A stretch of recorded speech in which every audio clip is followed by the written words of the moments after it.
Sorry to get this review for you so late, but Pennywise, he looked at us and he said, "You'll pay too." They all pay in Austin, Corey. Because you ain't seeing my shit for free.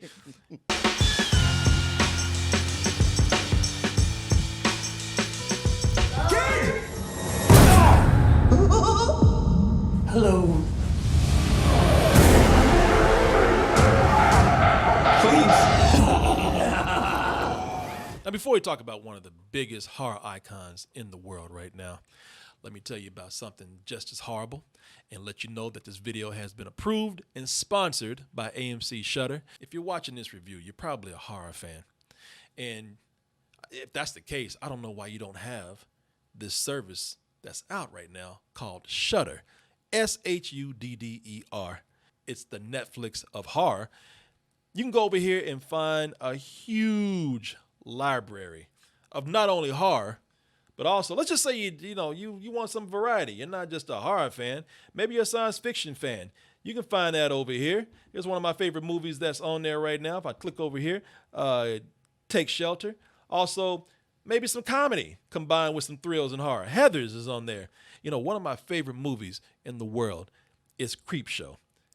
And you can only imagine how excited I was to learn that Shudder will be doing a series based on that film. You gonna tell me what this is all about? Yes, absolutely. While I was enjoying this trailer, I could already hear you saying, man, I don't know. I ain't got the money to spend on that. And I don't even have the time. I'm always on the go. Well, first of all, let's address you being on the go all the time. That's no excuse. I'm picking up my phone right now because it's such a long list of devices that you can watch this thing on. iPhone, iPad, Apple TV, Xbox One, Amazon Fire TV, Google Chromecast, Roku, Android devices. You got no excuse because you have so many choices right there. Now let's address the price. You can get this service for $5.99 per month or $56.99 for the whole year. How about you get it 30 days for free? You can try it, spend nothing, and decide if you like it or not. Go over to Shudder.com and type in Double Toasted, all one word. That's right, tell them we sent you. Go over to Shudder.com, type in Double Toasted. That is the promo code that you'll enter, and you will get it 30 days for free. Now shut your ass up and go and do it. You got no reason not to. And I want to also remind you again that this video has been approved and sponsored by AMC Shudder. And we appreciate them, and we appreciate your support. Thank you very much. Now, here's the review. Pennywise has quickly become one of cinema's biggest horror icons. You made it big when mamas start telling their kids, you better get your ass to bed, but Pennywise comes. Kids, all right. When they start using you to scare kids to make them behave. Okay, dang. Yeah, keep around. I'm going to call Pennywise. All right. Don't do it. Please don't call Pennywise. They got billboards out there scaring these kids, man. Yeah. In the last movie, I feel kind of bad for the dude, man. For Pennywise? I feel bad for him. In that last movie, all he wanted to do was eat kids in peace. Just have his dinner, be left alone, Martin. That's all he wanted. And they just couldn't let him have that. Martin, and he could have done it if it weren't for those meddling kids. And their black friend, too. Not even the popular kids are the ones that took you down. It was the losers. Well. That just goes to show you that Pennywise probably didn't have his shit straight to begin with.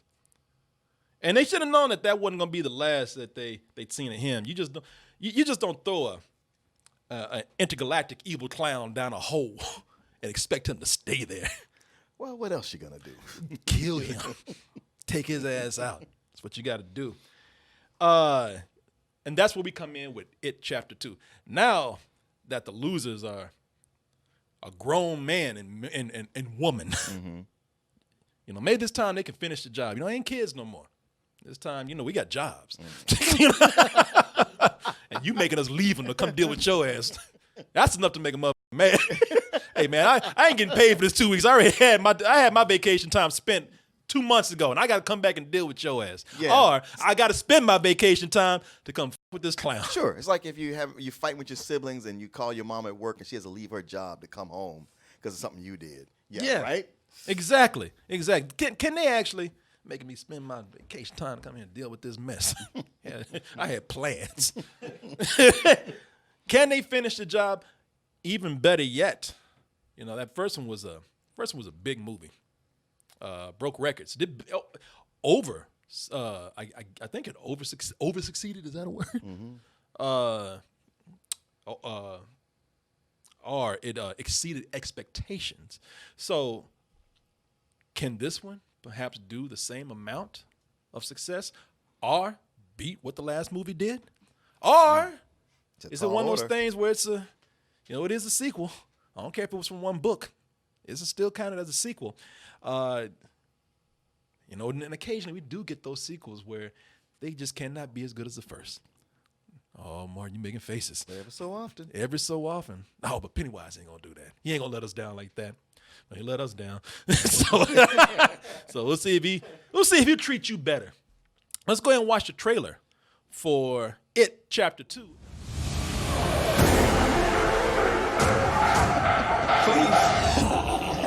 Lick the glass. He's just a freak. You know how many hands have been on that?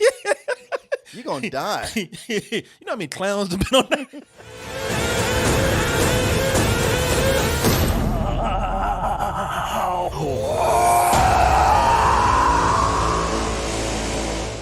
I've been talking a lot of shit about Pennywise. I've been talking about. I just got through the other day. Just said he's just stupid. I said Pennywise just dumb, and he must have heard me. A lot of people actually talked about his ass that way, and I gotta tell you, first of all, if you were coming to this movie wanting more Pennywise, you definitely get that. And not only, and this time, look, I'm gonna give him some credit. This time, he ain't really no punk. This one, he's he actually, you hear people calling him dumb, you hear people calling him stupid. He's like, now I gotta come at y'all hard. And now shouldn't have opened your mouth. Now see what you did. Now I gotta eat more children. In fact, he's so mad he don't even eat children no more. I ain't gonna tell you what he starts out as an appetizer with, but it ain't no kid. He's like, nah, if I f that person up, I eat children because I like to. They taste good, but you keep with me, I'll eat anything out there. I'll clean your shells off. Now, keep messing with me. Now, look, Pennywise gonna be Pennywise. He's still a little slow sometimes. Yeah. Yeah, he's still gonna space out and lose a train of thought when he's talking to you. Like he did with that when he was that woman. He just forgot what the he was talking about. He gets so hungry. What was I saying? Yeah. I will say that in this movie, they did make Pennywise. They made him more, not only more menacing, but I used this word the other day too. They made him more vicious. They know that is what you are here to see. And that's why I think they not only amped up the character himself, but Bill Skarsgård is great, man. Mm-hmm. He has a lot more to play with here. And I seriously mean, like, he is having fun with this. Like Pennywise is a toy for him. Sure. He has so much freedom to do so many crazy and exaggerated things. It is an exaggerated performance in the right place. I loved him in the movie. I think, that's when you talk about perfect casting, it definitely paid off here, man. I think because Bill Skarsgård is having so much fun, it really does make the character. I mean, there's going to be a lot of times where I'll say this: the movie has some flaws. A lot of them have to do with Pennywise. The funny thing is, Pennywise is a lot of fun to watch, which is why it's so weird to say that he's also the biggest flaw of you know what I'm saying? Like, he's fun to watch, maybe a little bit too much Pennywise. Kid! Hey! Kid! Kid! Damn, they already get this in Mexico. Univision. It's already on cable in Mexico.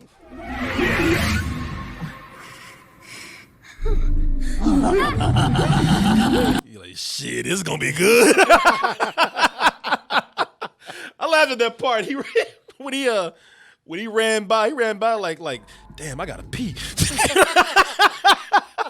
Like walking somebody, gotta take a shit. That old man fast walk. Yeah, Like he's holding it in. yeah. But don't move too suddenly. Yeah, he sure did. He said that shit. Ooh, shit.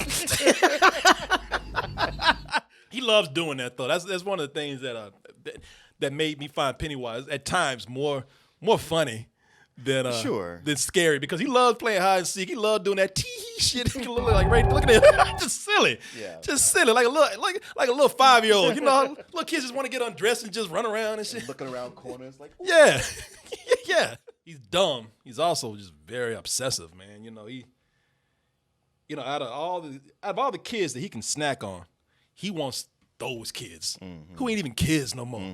You know, they grown, man. they don't even live in town anymore, and he's still obsessing over them. It's like he's looking at the he like those people try to get Popeye's chicken sandwiches, man. You know, like he just wants what he can't have. You know what I'm saying?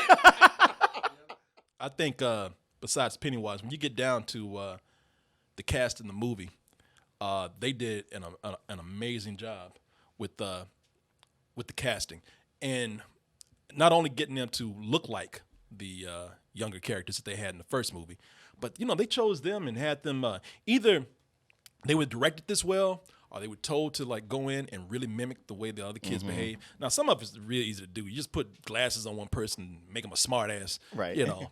Of course, that's Bill Hader. People gonna love Bill Hader, and what's his name here? James Ransone. You know, Bill Hader as what was it? Was it Richie? Yeah, Richie.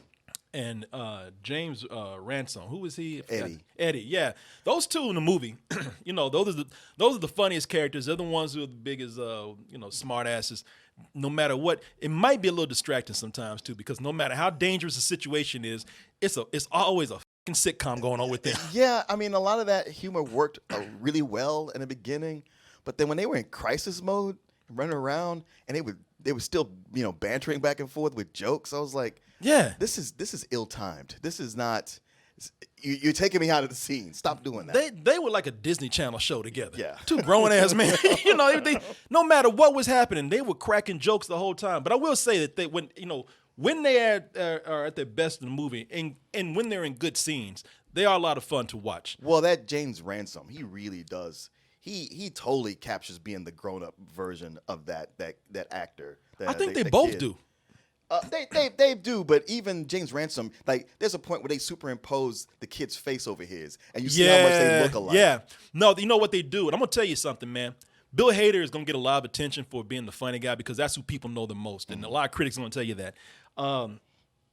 James Ransome was actually, I think he's the one that you need to be watching in this movie, man. Yeah. He's hilarious in the film. I don't think enough people are talking about him. In his performance in the movie, he captured that character. Like he's, and that character's funny too. Like, that character has never grown out his childhood. I know, even being a success, and he just captured like that ferret energy. Because I was like, what the fuck is wrong with this guy?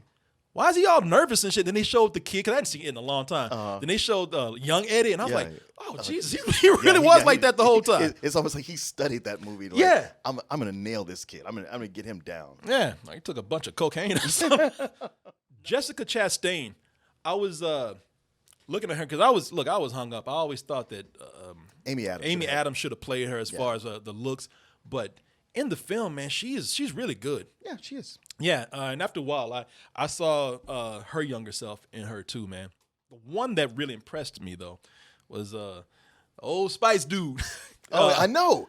He was great. That guy, now, like, again, everybody's going to be talking about all these other characters, and there's a moment where, just like in the other movie, he just gone. Yeah, I know. I know. He was gone so long that when they pulled him back, I was like, oh, yeah, I forget. You always forget that he's supposed to be the main character of these two movies. He's the main one. And you know what's funny? Because I was like, shit, was I biting into my sandwich and he died or something? Because I said, where'd he go? But he is, now, he's the one that has, I think, a great balance. He's the hero of the film. Or at least, the one that's pulling everybody back together. He's the heart of the film. he's the one that feels most natural in his performance as far as being. He does feel the most natural, and he feels not like the guy that we know him as. Like he had a real transformation. Yeah, he had a real transformation. But if you actually watch him, if you watch him, he looks. That's what I was saying. He changed his physicality to look like the younger actor. The younger actor's name is Chosen Jacobs. No, I know. Seriously? God damn, boy, that's a those are some egotistical ass parents right there. Yeah, the moment he popped out the vagina, you are the chosen one. He lifted his ass up like what Simba? The chosen one. But the Old Spice dude, Isaiah Mustafa, is his name. And if you watch him now, I would say that him and Jessica Chastain are really the two that aren't just completely trying to mimic what the kids were doing. I think they're the ones that really just kind of brought another emotional level to their performances, which make them seem like, as you said, they are an extension of those characters. Well, the two of them, and especially Isaiah Mustafa, it's almost like he looked at that character when he was young and really imagined, okay, what would this guy have gone through, and how would he be at this point? Yeah, exactly. Because he has no bravado. His shoulders are slumped. He almost he's just hovers just above a speech impediment the way he is. He's had to carry. He stayed in the town of Derry, and he's been on the lookout for Pennywise all these years. It's taken a physical toll on him. Yeah, it's worn him down. But I want y'all to see. I'm gonna show you one more time. Chosen Jacob right there. Now, you really have to see that kid when he's talking. You really have to look at him when he's acting. But if you've seen the movie, notice how even with Isaiah Mustafa, even with his mouth, look how he's even trying to mimic that kid in that way. I never left. So yeah, I remember all of it. Pennywise.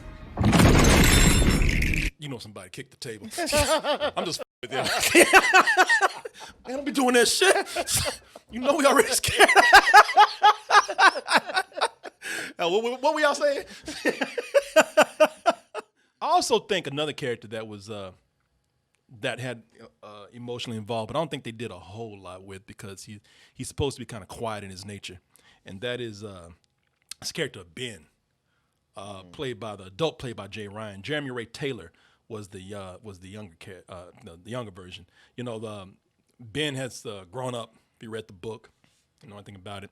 He's grown up to, shed the pounds, not be the little chubby kid anymore, not be the one who has low self-esteem. Mm-hmm. He's grown to be, not hot. He's grown to be sexy. I mean, there was a black woman behind me when he came on. he was just on Skype. Oh, you remember the beginning when he was having a meeting on Skype? This one behind me like, I'm like, come on. Yo, moist ass. Stop doing that shit. But I thought he was pretty. What you think about him? Well, I don't think he had a lot to do. He didn't have a lot to do, which is sort of an overall complaint I have about a lot of this. Mm-hmm. But he didn't have a lot to do. But the thing is, he comes on, like you see him in that first scene, and he seems like he's very, maybe even arrogant.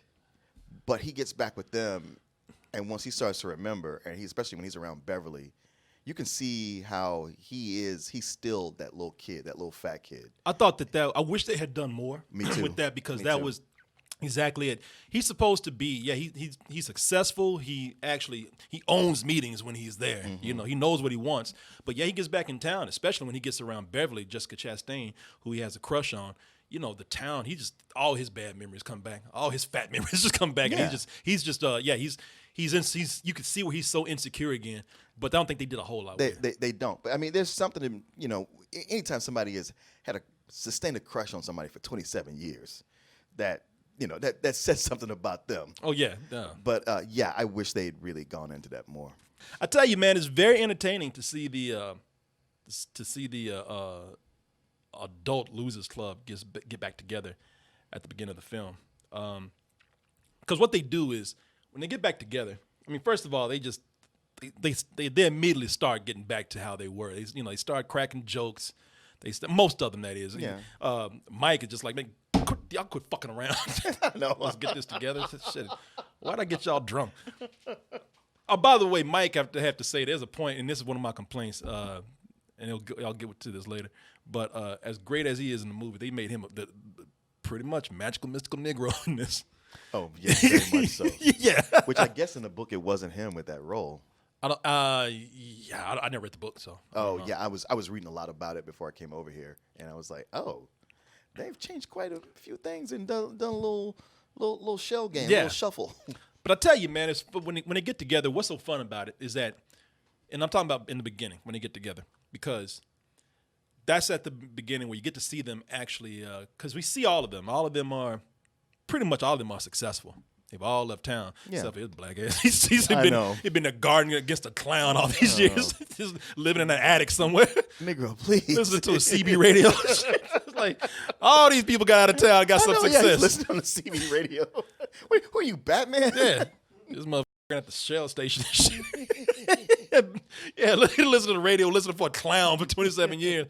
But when they get back, it's first we introduced to them. It's like, all right, this is I'm just beginning to know them. I don't really have any context for where they are at this moment, except, a lot of exposition. Hey, well, they all made it a dairy, and this is what we're doing now, But when they get together, they start returning to being the characters that we saw as children from the first movie. And what makes that so cool is that early on, they start to do a lot of flashbacks.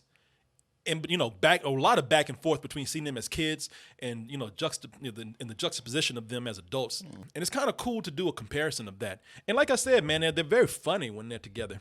When they first get together. Yeah, when they first get together and they're at the restaurant eting, it is fun hanging with them. It really is. Yeah, it's like, oh yeah, I'm getting to see my kids grow up and look at them all having fun. It's like the old days. It's all fun and games. Well, imagine when you haven't seen somebody for so long, and I think it really did. I mean, listen.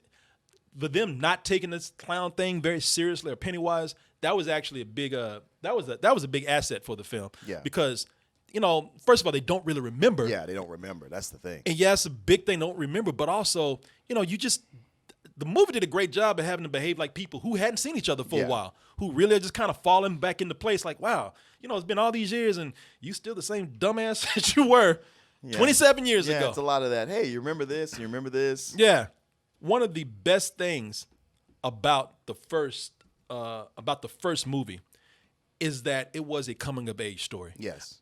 That is what really made that movie successful. There is one complaint that you're going to hear mostly from people with this movie, and that is that it is too goddamn long.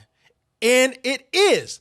And and when you read this and you hear this from different people, they're just gonna say it's long. It didn't need to be that length. They could have cut down a little bit. I got very specific reasons why they did not need 3 hours to tell this story, because half of that time they ain't even tell no fucking story. You understand what I'm saying? Yes, I do. A lot of what you see in here are Pennywise. It's not even story. A lot of what you see here is just hallucinations, visions, images, and a lot of there's a lot of images of him coming after these kids so he can play on their fear. Now, it makes for some. Don't get me wrong, it really does make for some. It makes for some great images in the movie. There's really no story progression with it. It's just them stopping to have segments of Pennywise, I'm going to fuck with this kid because he's scared of this. Now I'm going to mess with this guy because they're scared of that, and so on. It gets kind of repetitive with that. Now, if you want to see the images, they're cool. What they do with the visuals is pretty awesome. But this is a 3-hour movie, and they could have cut back on a lot of this. It's funny because I was sitting there thinking about it, and I was like, well, I guess this movie is 3 hours long because of how much it's like Avengers Endgame, where they come together and then to beat the big bad, they got to go on separate missions. So it takes a while for each one of those missions to happen. Yeah. Then they all got to come back together to fight, the ultimate villain. But the thing about Avengers Endgame was that it wasn't repetitive. There were some surprises. And when things happen bad, happen to some people, really felt it. And here, I ain't feel it so much. I didn't either. Because in Avengers, what they did, and like, oh, here y'all go, y'all's marble checks and Look, shit. look, it's the same structure, goddammit. Yeah, it's 3 hours, and they all split up. Yeah. The only thing is, when the Avengers split up, they went on adventures. Yeah. They had a story to tell and a thing to do. Yeah. These motherfuckers, they just walk down the street, Pennywise, it's one set piece after another. You know what I'm saying? Yes, I do. It's yes, not a story. It's segments. Really, after a while, the shit starts to feel like the It Experience at Universal. Like some of the stuff he does, especially in the beginning, I thought was genuinely scary, or it's definitely nightmare fuel. But the longer it kept going on, the more he kept doing stuff, I was like, man, I feel like Pennywise is a bullshitter, because sometimes he seems so ultimately powerful, and yet he can't kill these 7 people. I don't get it. I don't understand his goal, because he messes with them, so he scares them in the beginning, but then he does it so much that after a while they're like, well, I ain't scared of you. Like over and over, this keeps happening. So I'm like, man, you gonna eat them or not? Because if you're trying to get them scared to salt your meat, you need to do it right then. Yeah, maybe I'm missing something here with this, because there are moments here. There's some things in here where I think the kind of loose ends and unexplained bits of story that we need explanation for. One of them is what you just said.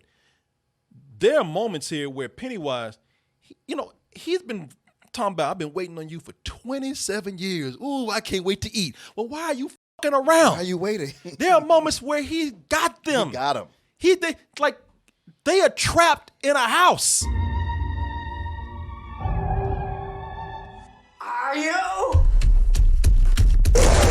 He had her ass locked in the house, and he stopped short just to do another performance. I was just like, ultimately, he's a performer. I'm like, Jesus, man, you deserve everything you get. Yeah. All these set pieces start to happen with no purpose except just to show and tell nothing, to the point where, it's pushing this movie so far, so long, that what worked in the first movie is not working as well here.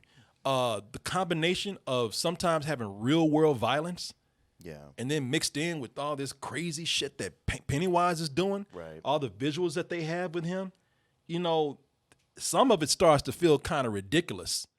With what you have in the movie, with again, you got a lot of there's 2 things that happen here. One, as I said, some of these images get downright just cartoonish, man. Yeah. Some of this stuff starts to look like something off of a Cartoon Network. There's a moment that lumberjack comes alive. Yeah. And it just and it gets to a point. I know these are, a lot of this stuff is in their minds and whatever, but it just, since this movie's being, we're seeing it and it's repetitive, all these visions over and over again, it really just doesn't start to feel effective anymore to me. Yeah. I think that's what it is. It's because some of it works at first, but after a while, it keeps happening over and over. You're like, well, I'm not going to keep being scared of the same thing. Yeah. And especially if you keep telling me, like, it's not real, it's an illusion. Like, oh, well, now that I know that, then. Yeah. It's another situation where you have, you have some very outlandish and cartoon-like images that are not in a good contrast with the dark, the dark violence that happens in this. Yeah. The last one, the movie's called It, and because the creature, they don't know what it is. I mean, it pops up as a clown, yes, but they don't really know what kind of its true form is or what kind of creature it really is. There was a lot of mystery behind that. There was no real big explanation yet. I think maybe they hinted at some things. You saw pictures of Pennywise throughout history, in books and whatnot. They might have given a little bit of his lore from the history of the town, but you saw his images and illustrations from back in the day. It was some kind of ancient evil, but didn't over-explain it. This one, I hated the explanation. You know, if you need to explain something, I'll go see a Native American. You're either buried on their shit or you've upset their spirits, or they walk out in the woods and they give some peyote and you'll get a vision and all, you know, you'll go on a spirit walk or whatever.